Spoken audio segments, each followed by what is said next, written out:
Salut les Vatosoko, j'espère que tout le monde se porte bien. On se retrouve pour une nouvelle vidéo. Décidément, ça bouge au Paris Saint-Germain. Je m'attendais pas à faire autant de vidéos cette semaine, mais il y a des sujets qu'il faut que je parle. Donc voilà, donc encore une nouvelle vidéo ce soir.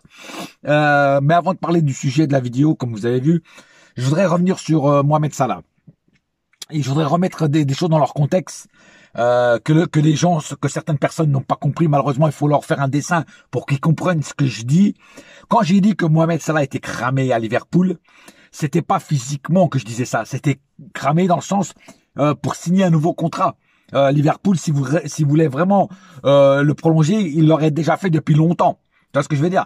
Après, ce que j'ai pas dit sur l'autre vidéo, c'est que Mohamed Salah doit aussi se servir du PSG pour faire pour avoir une porte de sortie, pour avoir surtout des armes contre Liverpool pour leur foutre les boules, comme quoi si ils font pas ce que lui demande, il va se barrer quoi. Voilà. Beaucoup de joueurs se sont servis du PSG à cause de ça. C'est pas la première fois, donc voilà. Maintenant plus rien ne m'étonne. Après, ça a été démenti par la direction du PSG et même Nasser que c'est que du fake. Le PSG ne s'est jamais intéressé à Mohamed Salah, que c'est un bon joueur, tout ça, mais que c'est pas le joueur qui cherche pour les prochains mercato. Voilà. Donc est-ce que c'est de la com, est-ce que c'est pas de la com, est-ce qu'ils vont le faire ou pas, on sait pas, on verra dans le futur. Mais bon, apparemment ça serait du fake. Voilà.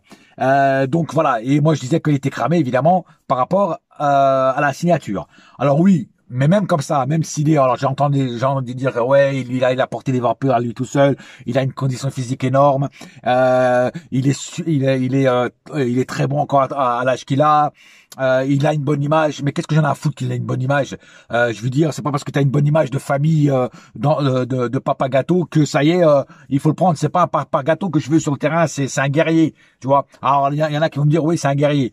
Mais bon, les mecs, il va avoir 33 ans mois de juin, quoi. Je veux dire, moi, ce profil ne m'intéresse pas. Moi, je veux des joueurs entre 25 et 30 ans, pas plus. Dès que c'est 30 ans, pas au-dessus de 30 ans, pour moi, c'est déjà pas bon. Voilà, à moins d'une exception énorme, ce n'est pas mon intérêt. Enfin, ce n'est pas l'intérêt du PSG d'aller chercher ça. On m'a aussi comparé. Mais Zlatan, quand on a été chercher, il avait 30 ans ou 31 ans. Mais tu peux pas comparer Zlatan. Et en plus, c'était le début du projet. Donc, on était obligé de prendre un joueur un peu plus vieux. Tu vois ce que je veux dire? C'était le début du projet. Et en plus, on n'avait pas encore tenté des gens de ce âge-là. Tu vois ce que je veux dire? Donc, et après, on a vu que la cata que c'était, quoi. Voilà. Donc, arrêtez de me comparer ça à d'autres joueurs. Ce n'est pas du tout comparable. Voilà. Voilà. Je voulais remettre ça en place parce que sinon, il y en a qui comprennent pas ce que je dis. Comme je dis, il faut leur faire un dessin. Maintenant, passons au sujet de la vidéo. Alors apparemment, certains joueurs seraient mécontents de Luis Enrique en interne dans le vestiaire, et comme par hasard, c'est que des joueurs français. Alors, il y a que des noms de joueurs français qui sont sortis. Barcola, Kimpembe, Dembélé, qui c'est qu'il y a encore et je crois que c'est tout. Voilà. Donc 100% joueurs français qui se plaignent de Luis Enrique, de la tactique de Luis Enrique, disent qu'il est trop exigeant, qu'ils ne comprennent pas les tactiques, souvent ils ne comprennent pas les tactiques de Luis Enrique. Alors moi je veux bien qu'ils se plaignent. C'est vrai que Luis Enrique des fois il est dur à suivre, je suis le premier à le dire, mais c'est quand même bizarre que ce soit que les joueurs français, parce que quand tu regardes bien, Dembélé il a beaucoup de temps de jeu mais il est pourri. Barcola, c'est les montagnes russes. Il a beaucoup de temps de jeu, mais on peut pas compter sur lui à tous les matchs. Kolo Muani, j'avais oublié aussi. Kolo Muani, lui, il peut se plaindre parce que lui, il a très peu de temps de jeu. Mais je vais revenir aussi sur le cas de Kolo Muani après. Qui c'est qu'il y avait encore? Et Dembélé qui a les pieds carrés. Chaque fois qu'il joue, bah, il est pas super créatif et super, percutant devant le but. Voilà. Donc tous ces joueurs qui se plaignent. Et Kimpembe, c'est une autre affaire. Je vais revenir aussi après sur Kimpembe. Voilà. Donc moi je veux bien qu'ils se plaignent de certains trucs et tout ça. Mais maintenant on va faire le cas par cas. Alors on va faire par exemple Barcola. Alors Barcola c'est quand même le joueur qui se plaint le moins de tous ceux que je viens de citer. Mais il se plaint quand même un peu. Barcola, moi je veux bien que tu te plaignes, mais à un moment ou à l'autre, tu fais les montagnes russes, frère. T'es fort avec les faibles avec les forts. Et même dernièrement, t'es même pas fort avec les faibles. Parce qu'on a bien vu avec Nantes, tout ça, je veux dire, t'as été complètement transparent, quoi. Donc moi je veux bien, hein, mais il faut aussi montrer sur le terrain que tu peux faire des choses intéressantes, choses que tu ne fais pas en ce moment. Dembélé, pareil. Dembélé se plaint. Alors déjà, Luis Enrique était déjà en froid avec Dembélé par rapport à son carton rouge. Il a dit que c'était une erreur de débutant et surtout une erreur professionnelle. Donc il y avait déjà un froid avec Dembélé. Maintenant c'est glacial, voire même congelé la relation avec Dembélé. Et mais là-dessus, Luis Enrique, il a raison. Je veux dire, il n'a pas réclamé parce qu'il s'est pris un double carton jaune pour réclamation après. Donc il a juste à fermer sa gueule. Il y a un capitaine, c'est Marquinhos. C'est à Marquinhos d'aller parler à l'arbitre. C'est pas à Dembélé. Tu vois ce que je veux dire? Voilà. Et puis quand tu joues Dembélé, bah excuse-moi, à part tes dribbles foireux, hein, tu fais pas grand-chose. Hein. Alors des fois de temps en temps tu passes une passe D, tout ça, mais c'est pas avec ça qu'on va avancer, qu'on va gagner la Ligue des Champions ou voire même faire du bien à la Ligue 1, quoi. Voilà. Donc quand tu te plais, il faut aussi que tu te remettes en question toi. D'ailleurs tous les joueurs là qui se plaignent, il faut qu'ils se remettent en question. À part un ou deux, à part deux, eux par contre, je suis un peu d'accord avec eux. Bon, je vais y revenir. Voilà. Donc Dembélé. Voilà, il faut qu'il ferme un peu sa bouche. Maintenant, parlons de Kolo Muani. Alors Kolo Muani, je suis un peu d'accord avec lui. Il a le droit de se plaindre parce que il a très peu de temps de jeu, voire même pas du tout de temps de jeu dernièrement. Et il sait pas avec le peu de minutes que Luis Enrique lui donne que le joueur va s'installer. Même s'il a fait quelques trucs intéressants au dernier match qu'il a fait, voilà, c'est pas avec ça que le joueur va s'installer. Après, pour aussi défendre un petit peu Luis Enrique, parce que moi là je prends pas parti ni pour l'un ni pour l'autre. J'essaie de donner mon avis sur les deux.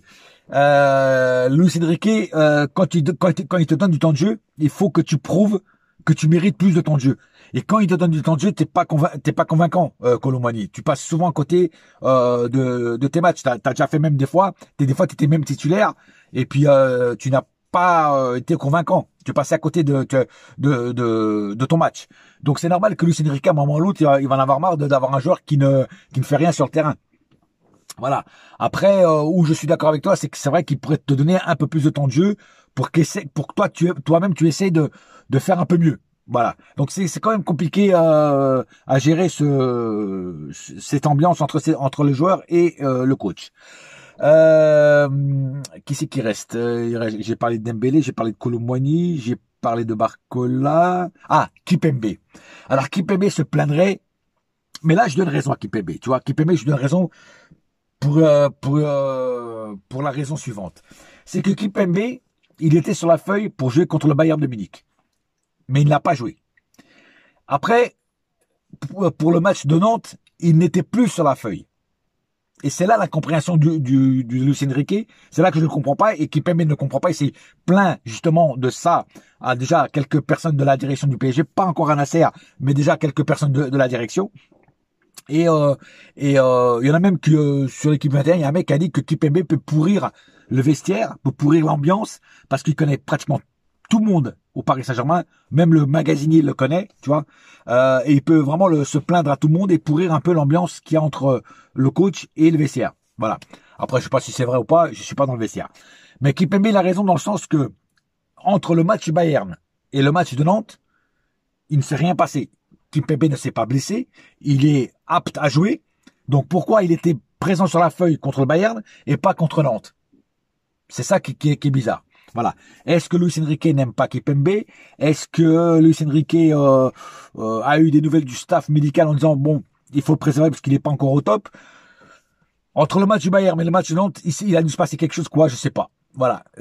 Personne ne le sait, mais en tout cas, il a dû se passer quelque chose. Parce que pour qu'il soit sur la feuille pour le Bayern et pas sur la feuille contre Nantes, Kimpembe lui-même ne comprend pas. Voilà. Bah, apparemment, il n'est pas blessé, il est apte à jouer et il n'a pas joué. Alors là, je donne raison à Kimpembe. Et là, il a tout mon appui. C'est vrai que si tu regardes bien, d'ailleurs, c'est bizarre que des joueurs étrangers ne se plaignent pas. Par exemple, Asensio, qui a très peu de temps de jeu, ne se plaint pas. Même Lee, a pas tout le temps du temps de jeu, ne se plaint pas. C'est que les joueurs français qui se plaignent. C'est quand même bizarre. Voilà. Je crois que le seul joueur français qui ne s'est pas plaint, je crois que c'est Zaïre Emery. Et encore, je suis pas sûr. Voilà. Il faut dire, j'ai appris que Luis Enrique est compliqué à comprendre. ces statistiques ces feuilles de match sont difficiles à comprendre. Feuilles de match dans le sens les tactiques de jeu. Voilà, c'est ça que je voulais dire. Les tactiques de jeu de Luis Enrique sont difficiles à comprendre et c'est pas les premiers qui se plaignent de Luis Enrique. Il y a eu déjà quand Luis Enrique, je crois qu'il entraînait la Roma avec Totti. Totti se plaignait de lui. Il y a eu un clash entre Totti et lui. Voilà. Il y a eu un clash dans la sélection espagnole avec Sergio Ramos. Quand je dis un clash, c'est des clashs très très violents. Et il y a eu un clash aussi avec Messi, que Messi même refusait quand Luis Enrique voulait le faire sortir. Messi refusait de sortir et c'était un autre joueur qui était obligé de sortir parce que Messi refusait catégoriquement de sortir. Donc il désobéissait à l'entraîneur. Donc voilà, les tensions étaient très très lourdes entre les joueurs, entre tous les trois joueurs que je viens de. Donc ça m'étonne pas qu'il y ait aussi des tensions dans le vestiaire avec des joueurs. Moi, ce qui m'étonne, c'est que ce soit juste avec des joueurs français. Voilà. Donc est-ce que c'est le début de la fin avec ces coachs? Est-ce que les joueurs ne vont pas se révolter et aller tous demander à Luis Campos et peut-être plus haut à Nasser qu'ils ne veulent plus de Luis Enrique? L'avenir nous le dira. Alors, c'est pas une solution de changer de coach tout le temps, mais c'est vrai que si Luis Enrique met une mauvaise ambiance dans le vestiaire et que les joueurs ne comprennent pas ses tactiques de jeu, parce que c'est vrai que quand tu vois Fabián Ruiz qui est pratiquement titulaire tout le temps au milieu et qui est naze, qui est nul à chier, tu te poses des questions. Asensio qui est pas bon non plus chaque fois qu'il rentre, pratiquement chaque fois qu'il rentre, il est pas bon et il le met. Rappelez-vous Solaire, hein, quand on l'avait, il le mettait, il était naze. Donc est-ce qu'il privilégie pas plutôt les joueurs espagnols à la place des joueurs français? Ça, je préfère le dire parce qu'il n'y a pas de preuve pour ça. Mais c'est vrai que c'est quand même bizarre que ce soit que les joueurs français qui se plaignent. Et voilà. Et c'est peut-être le début du clash et de la mauvaise ambiance dans le vestiaire du Paris Saint-Germain. On va espérer que non. On va espérer que ça s'améliore. Mais c'est vrai que quand même, pour exemple l'affaire Kipembe, c'est quand même bizarre cette histoire. Et il faudrait vraiment qu'il s'explique là-dessus. Bon, de toute façon, il dira pas la vérité. Et puis il a commencé, moi je pense qu'il a commencé à se mettre des joueurs à dos dans le vestiaire. Il y a déjà des joueurs qui commencent à être gonflés par les tactiques de jeu qui sont incompréhensibles comme j'ai dit, de Luis Enrique. Voilà. Alors on va voir ce que ça va je pense pas qu'ils vont virer Luis Enrique à moins d'une rupture complète des joueurs. Ils vont pas virer Luis Enrique avant la fin de l'année 2025, avant la fin de la saison 2025. À moins qu'en Ligue des Champions, les 3 derniers matchs, on perd les 3 derniers matchs. Et là, peut-être qu'il y aura peut-être une rupture entre Nasser et Luis Enrique. Nasser a dit, oui, nous avons le plus grand entraîneur du monde, le meilleur entraîneur du monde, mais ça c'est du pipeau, ça c'est de la com. Il le dit à chaque fois qu'il a dit ça de Galtier, il a dit ça des autres entraîneurs.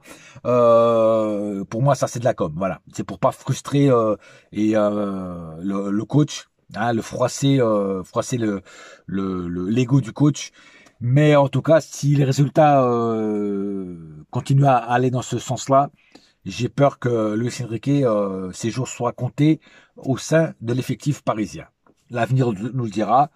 Et mais j'espère quand même que ça va s'arranger parce que c'est vrai que jouer dans une mauvaise ambiance dans le vestiaire, c'est pas super. Voilà, je tenais à faire cette vidéo, donner mon point de vue sur ça et donnez-moi votre avis en commentaire sous cette vidéo. En attendant, un seul cœur, un seul club, c'est Paris ma gueule. Yes, my friend, et la saga continue. Et j'espère pas avoir à faire une autre vidéo, même si c'est un plaisir de vous retrouver à chaque vidéo et de faire une vidéo pour vous. Mais normalement, la prochaine vidéo, ça sera le débrief vendredi soir contre Auxerre. On se déplace à Auxerre, en Bourgogne. Voilà. Sur ce, à bientôt. Bouya!